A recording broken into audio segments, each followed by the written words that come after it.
Okay, yeah, you're good. Okay, perfect. Yeah. Hi, everybody. I'm Fatima, and this is 1UP Bayview Village. In the last 20 years, Toronto has seen 4 once-in-a-century rain events, which have caused major damage to infrastructure, showing the impact of climate change. When these events occur, the TTC subway becomes a critical failure point.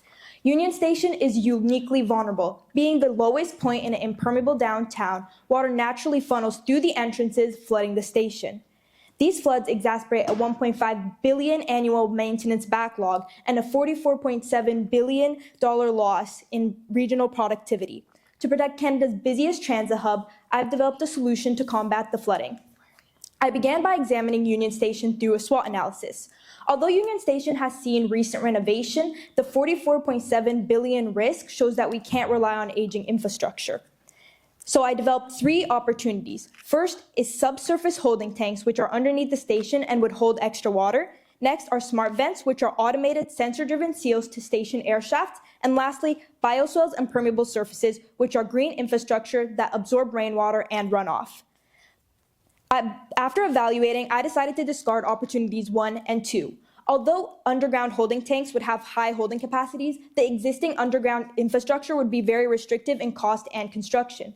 As for the smart vents, the electricity and sensors would be vulnerable, so they aren't reliable.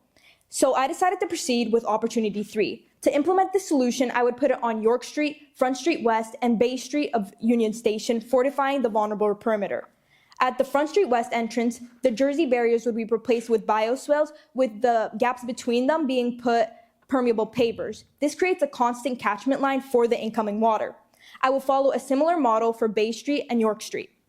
Permeable interlocking concrete pavers will be used to fill in the gaps. They can sustain the extreme weight needed for the heavy foot traffic that Union Station experiences, and they're also salt resistant, which guarantees their protection during winter. As for the bioswales, the bottommost layer will be an underdrain, which is basically a pipe that takes in the water after it's been filtered and directs it to the sewer system for controlled release. After that layer, it's going to be a layer of gravel storing peak runoff, and then a soil mixture that catches the pollutants while keeping the plants healthy. The uppermost layer of vegetation will slow and direct the water to deeper layers. For vegetation, plants native to Ontario will be used: little blue stems, blue flag iris, and black-eyed Susans. Little blue stems have roots that reach over 2 meters deep, preventing soil compaction, which allows the water to go into deeper layers. As for the blue flag iris, they have thick roots with 48-hour flood tolerance, and black-eyed Susans fill in the gaps, preventing weeds from growing. The bioswale perimeter will feature screened curb cuts, which are openings to let the water in while keeping litter out.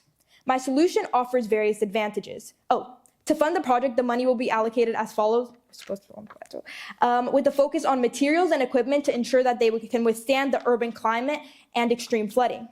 My solution offers various advantages. The bioswales and permeable pavers will slow and absorb runoff, preventing it from flooding.